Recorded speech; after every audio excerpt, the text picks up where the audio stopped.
a bomb, but at this point I call that history. Fuck around and grill a pig like some rotisserie.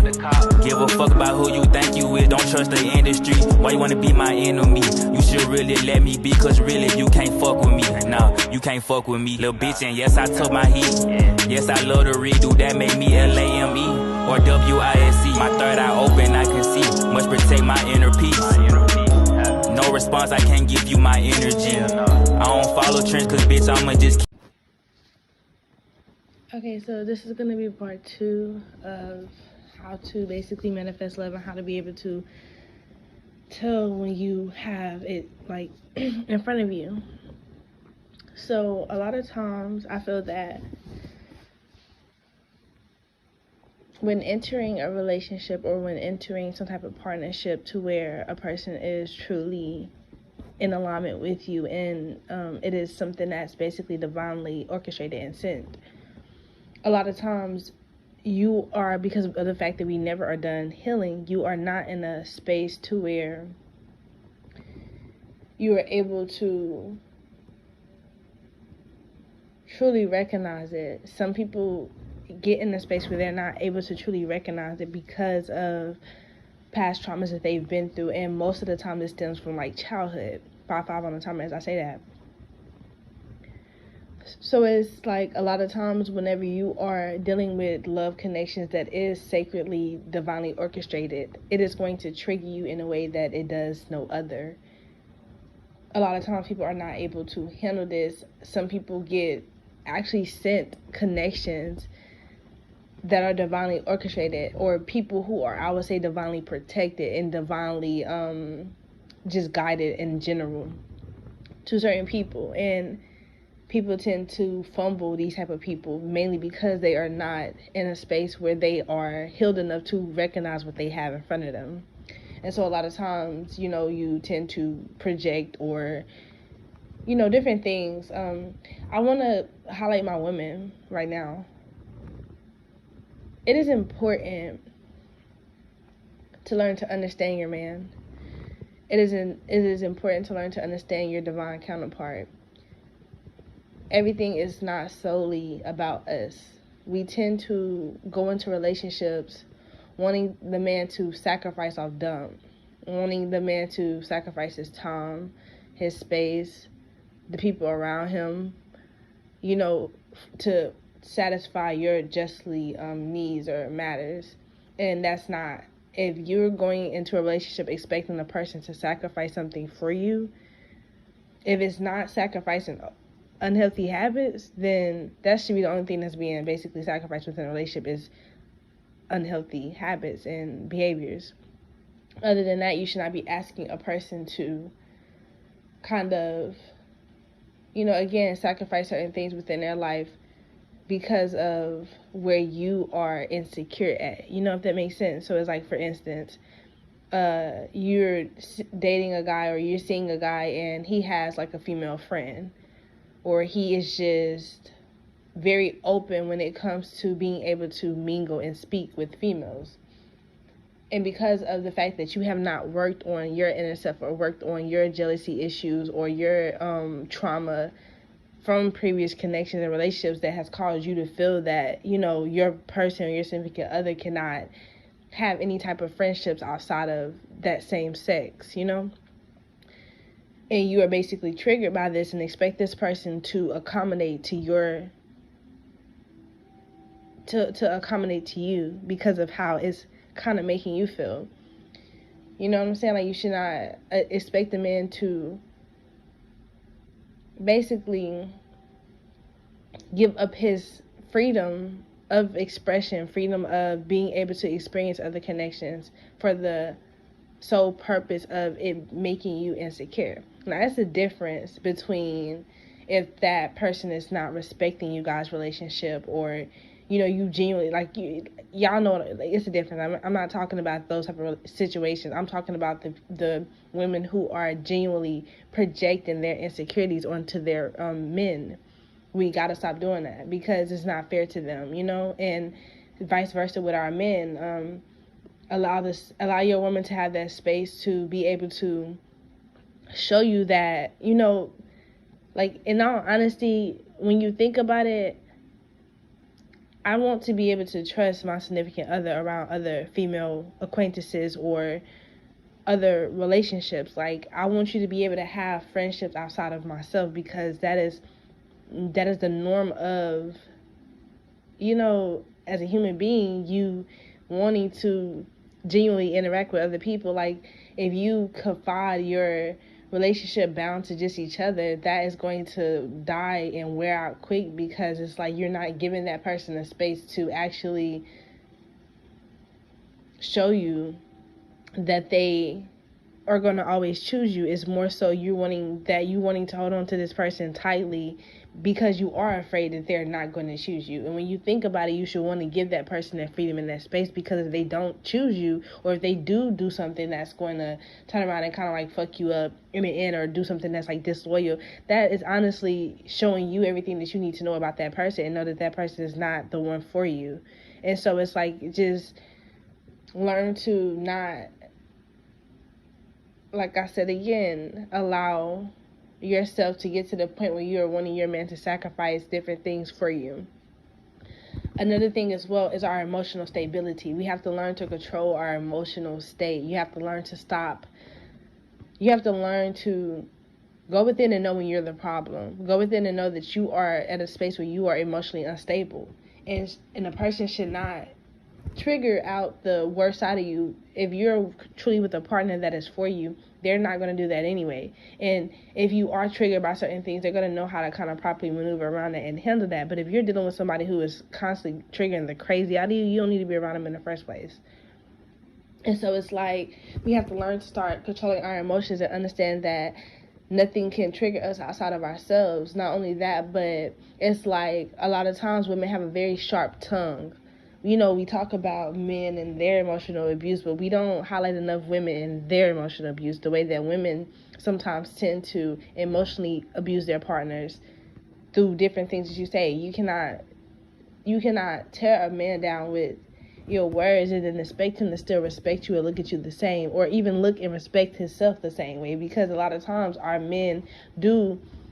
As a man, you're going to want your woman to view you in the highest life form that there is. And if you're not viewing that man in that light, it's going to make him then in some way reflect that back to you, because it's like he's feeling like that he's not doing enough, or he's feeling like that he's not in his place as a man to make you feel stable and secure enough to where, like, you don't have to necessarily worry. So you then begin to, without knowingly, make this man insecure. And in all honesty, you don't want your partner insecure. You don't want your partner to feel these type of projections that you've placed on them. It's not fair to them.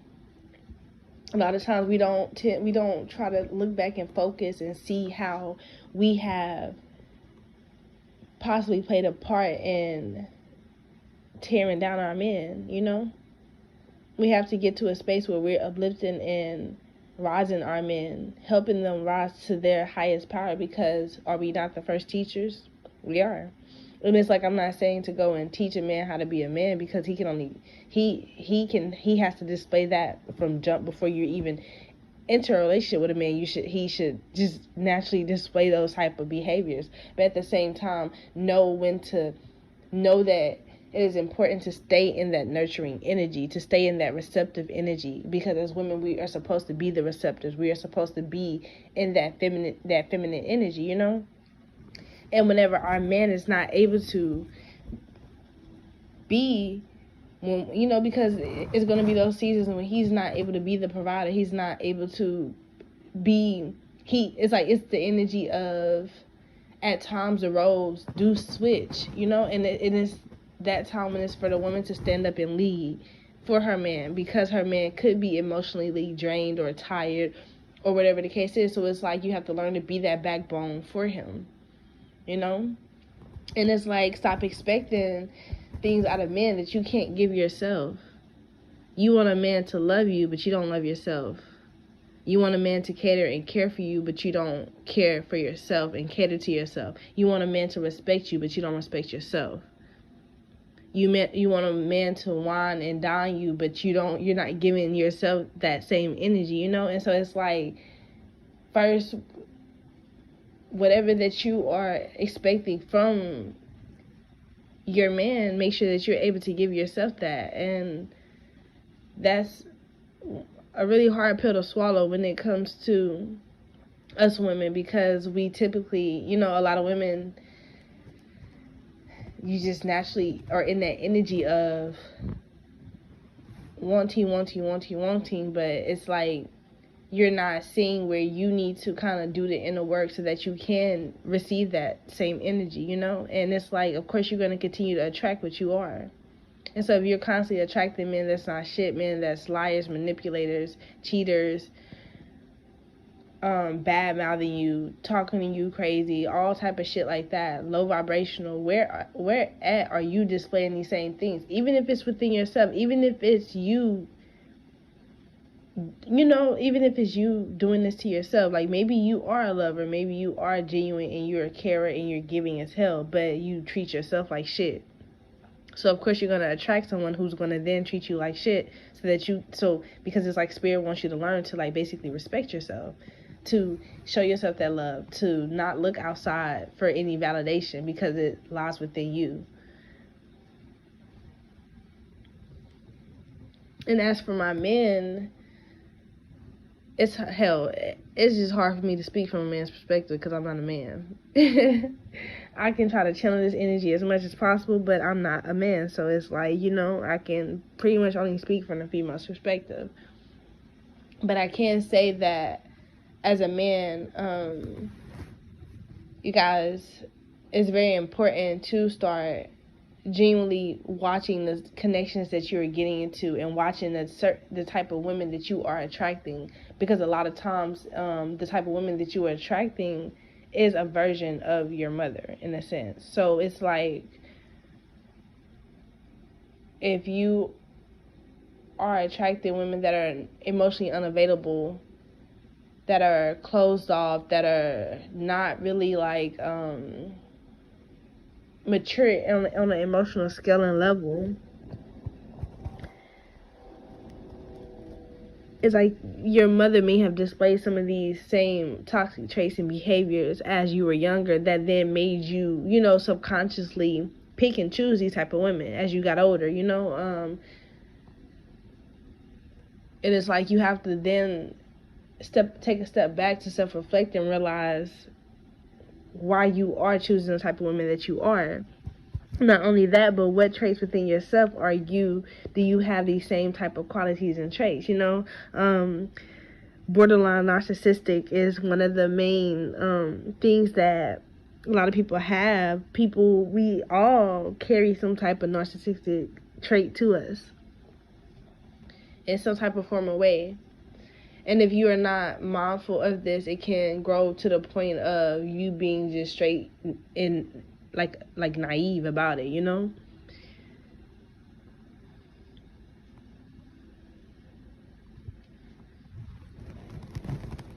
You have to learn to know when to pull away, you know. Energy vampires is another thing. Know when someone is ciphering your energy. It's important to know when someone is like ciphering your energy, when someone is draining the life force from you. When it comes to our men and our women, watch who you lay down and sleep with. You know, because everything is an energetic exchange. And in all honesty, the worst thing they could have done was made us believe that having platonic connections is a thing, or that it's the wave or something to do, because it's not. I could understand if everyone was healed and vibrating at the emotional scale that they're supposed to, but sadly we're not at all, not even a little bit. And so it's like a lot of everybody's just using sex as an escape mechanism, like, or as like this fun hobby, and that's not at all how shit should be. It's not. And you can try to convince yourself that shit's okay, but it's not okay. And I don't even know why I'm saying it like this. I feel like spirit is making me like put it out like this because it's needed to be like said and installed into people for them to truly understand that sacred sexual energy that you hold, and that it is important to keep that energy to yourself until it is deserving of giving. And I know that this is something that has to be mastered over time, but you have to start somewhere, you know. And the beginning stage of that is giving yourself that truth. It's to be honest with yourself about how you are and why you are the way that you are.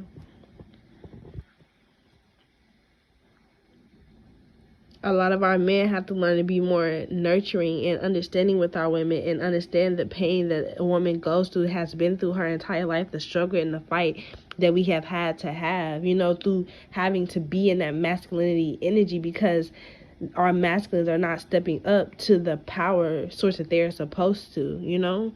And so a lot of times these women have became cold-hearted and hard and so masculine that they are not even able to be in that receptive energy. They're not even able to, they don't feel comfortable enough to let their guard down in front of you, or let their guard down to you, to be submissive to you, because it's like for so long we have had to be that dominant energy. We have watched a lot of people grow up like in single family homes where you're having to watch the mother be the main provider and nurturer of the household. And so it's like, you know, you kind of grow up with that same type of sense and style in a way.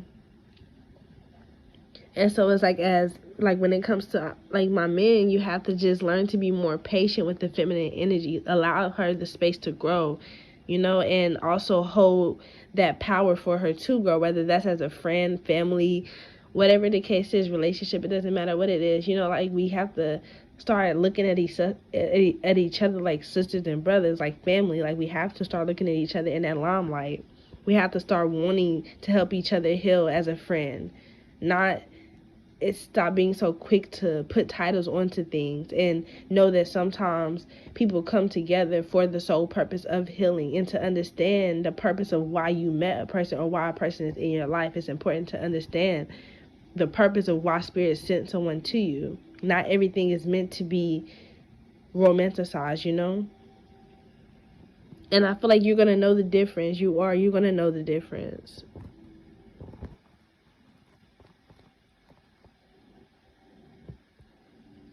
You should just naturally, the more that you learn to trust your intuition, the more that you learn to follow your intuition, it will just be like this spark. You know, when you meet the person who is truly for you, it'll be like this spark within you.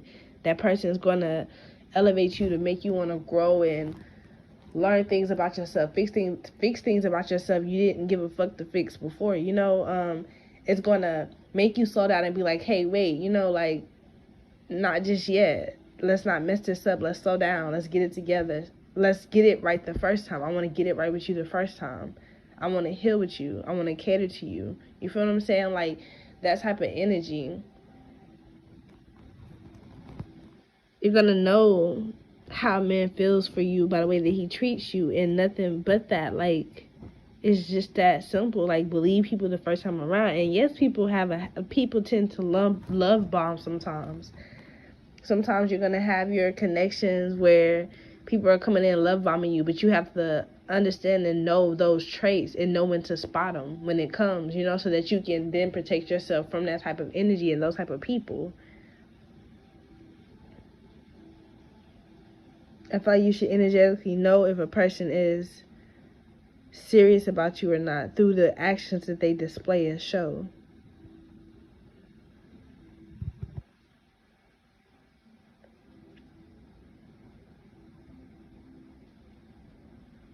It is important to just love yourself first. That is the first step to genuinely attracting that love that you want, is to learn to love yourself first. And I know that is like, bleh, nobody wants to hear that, but it's the truth of it, you know. And the quicker that you begin to accept this and do work on your flaws and work on yourself and your inner healing, and continue to pray that Spirit sends you that person that's for you, Spirit, they hear you and they on their way.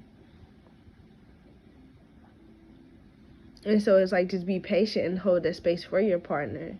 If you know that you're wanting a husband, stop giving satisfaction to these temporary connections. If you know that you're wanting a wife, stop giving satisfaction to these temporary connections. Know to recognize when your wife is in front of you. Know to recognize when your husband is in front of you. You know?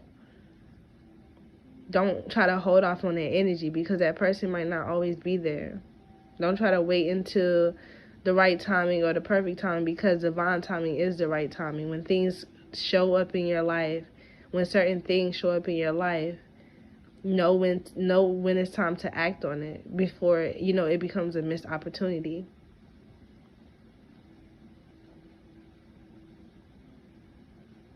I know some people feel like if I don't have this together, if I don't have that together, then I can't be in a relationship. Or, it's not always about that. Love is love, Love is love.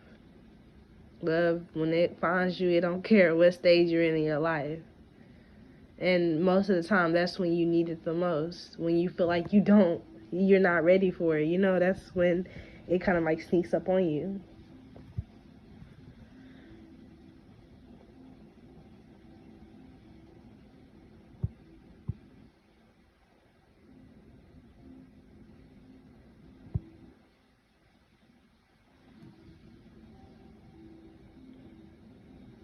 I just wanted to share that with you guys. I know that I do have more to say. I'll probably make a part 3 to this, or as many parts as needed or necessary.